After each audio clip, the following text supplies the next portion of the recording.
สวัสดีครับผมสวัสดีFC ทุกท่านครับผมเนาะยินดีต้อนรับเข้าสู่ช่องไม้แห่งผ้ามวลครับผมเนาะเอาพี่น้องงวดที่ผ่านมาปูบางบดพี่น้องเนาะ632ลาง32ครับผมเนาะเข้าเต็มเข้าตรงทั้งบนทั้งล่างด้วยพี่น้องเด้อเอาวันนี้คนถามกันแทบทั้งประเทศพี่น้องเนาะปูให้มาไปปูเป็นยังไงให้ตัวใดรอติดตามรับชมรับฟังไปพร้อมกันครับมือขามขึ้นขามขึ้นหนึ่งโอ้ยกับพ่อสังผมมาว่านกันไรลืมที่เขาอุดรด้วยเอายามาให้ปูนไม่เด้อกับบอกว่าตกกระมาไปเลยไหมโอ้ยเป็นวันเสาร์สมบัตินี่ไปเอายาโรงพยาบาลมาเอาไว้ได้ใช่ไหม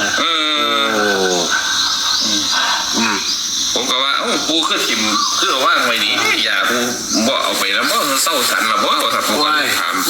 เอาไว้แล้วสันตลอดเลยเตี้ยเป็นตาลืมเตี้ยดอกปูน่ะก็ต้มกระยาให้กินเนาะลืมห่อยาโอ้แสดงว่าถือยาต้มปูตัวนี้จักแล้วมันบ่ถือแล้วสันทั่วไปนั่นเต็มชนิดว่าเบื้องอาการเจ้าของมันก็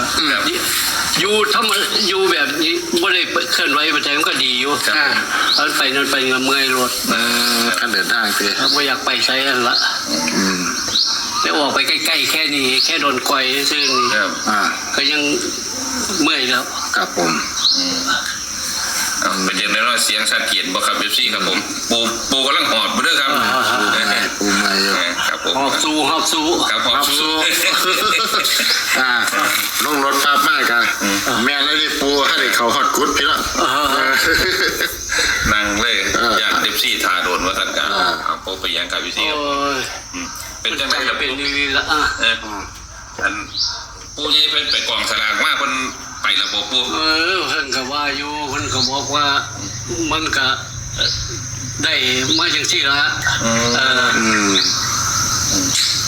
331331ว่าสั่ง331โอ้มือเส้นใหญ่ละครับวัดพระใหญ่มาหันอันที่ว่าเพิ่นนัดมาวันพระใหญ่เพิ่นสิไปกองสลากกันนะมีแค่นี้ละ331ขึ้นมาของต้อนนี่แค่นี้โอ้ของฝากของต้อนไม่ใช่นี่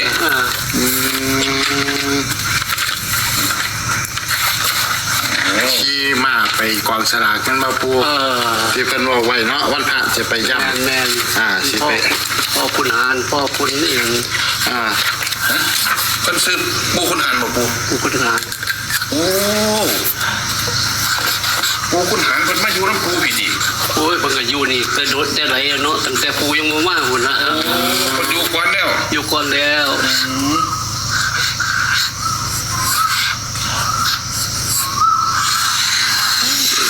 เม็ดเดีย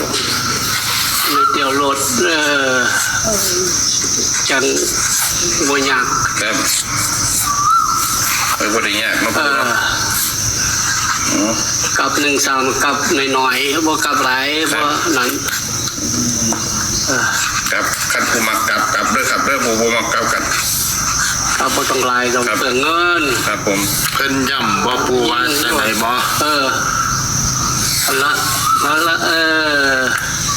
พิ่นย่ำว่าจังได๋บ่ปูมันก็บ่ได้ย่ำว่าหยังเลยมีแต่ของต้อนของฝากแค่นี้ละไปเอาของฝากมาเพิ่นก็บ่เว้าบ่หยังแล้วเนาะคือว่าแค่นี้แค่นี้ว่าปูเมื่อยหลายก็สินั่นล่ะพอตู้ม้วนมานี่ไปใส่ล่ะเพิ่นมาแล้วบ่ผมบ่พอเพิ่นนี่พอปูผมบ่พอเพิ่นบ่ได้มานี่บ่รู้ครับผมเพิ่นมาแต่เมื่อวานนี่ปูว่าคือว่ามาจังหันมื้อเช้านี่มาแต่มื้อเช้าตัวผมสิเป็นมื้อเช้านี่มาจังหันนั่นผมพูดมาให้กันปูมาพ่อบ่ครับ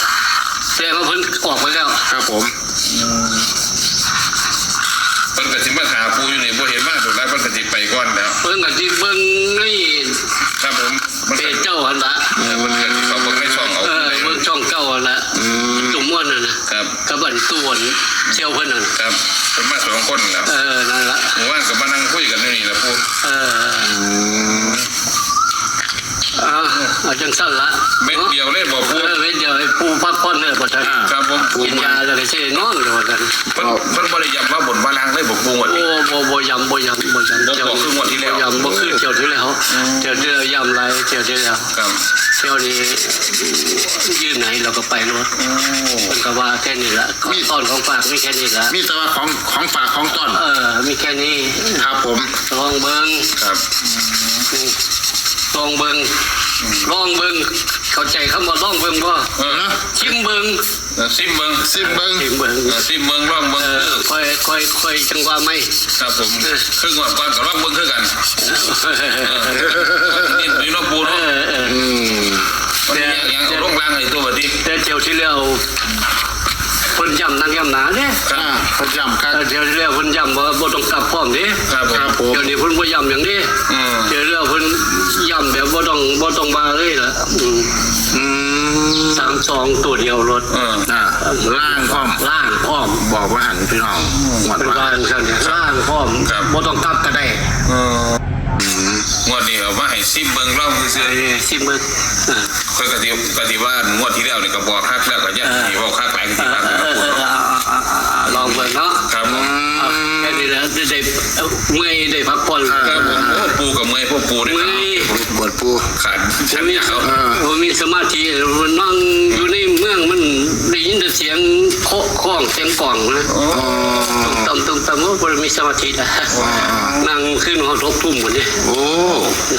ของปูนั่งสมาธิอ่ะ บวงหยับ บ่เงียบเสียงกลองเสียงกล่องเสียงดนตรีหลายคน โอ้ลายปวดทั้งเสียงกินเหล้าทั้ง เสี เสี ย ย ง ง รถเสียงหน้านะปูนะบุ้มบัม โม บุ้ ส มบั งั ม ดโมสงัด สู้นี้ว่าไรปูเนาะ อยู่บ้านห้องบ่ได้ละสู้อยู่นี่บ่ได้ให้ตั้งสมาธิดีๆก่อน ครับ เรื่องมันผ่านไปแล้วเรื่องต่างๆผ่านไปแล้วแล้ว เอาจะลืมเด้อ32ตัว32ตัวเก่าเนี่ยลงไว้คนนี้ ว่า เป็น32ตัวนี่อาจจะเป็น32ตัวเก่าก็ได้3132 แม่แล้วมันอาจจะปิ้งขึ้นเครื่องก็ได้ ครับผม ลองเบิ้งเพิ่นว่า ลองมึงมันมีเลข3หางนึงบ่ไปยังดอก บ่หลายหรอกพี่น้องเนาะ กันไว้ก็ได้32 ดันก็ปิ้งขึ้นเครื่องก็ได้ เพราะมันผิดกันเต็มเดียวนี่3 เรียกมันอยู่นี่แหละเรียกอยู่3132 โอ้อ้าว 30มันดังโพดมันก็สิมา3132 30มันดังทั่วประเทศเด้ ครับ เอาก็ต้องเสื้อปูแล้วเนาะเพิ่นไปเอามาให้เนาะเพิ่นว่าในสิว่าสั่นละ แม่ครับ ว่าสั่นก็หาเพิ่น เพราะว่าเขาได้ตั้งหาร อดเลยดิปูให้จังได๋ก็สิว่าสั่นเนาะ ครับผมเนาะแอดมินจะสรุปให้ด้วยพี่น้องสำหรับแนวทางปู่บางบทครับผมเนาะกับ331ครับเม็ดเดียว3ตัวเม็ดเดียวเนาะให้ตัดเอาพี่น้องเนาะให้ตัดให้แยกเอาก็333113เนาะก็33กับ32พร้อมหรือว่าจะไป37ก็ได้พี่น้องเนาะแล้วแต่พิจารณาครับผมเนาะสำหรับแนวทางปู่บางบทครับเม็ดเดียวจริงๆเนาะสำหรับคลิปนี้โศกหมานครับผมเนาะสวัสดีครับ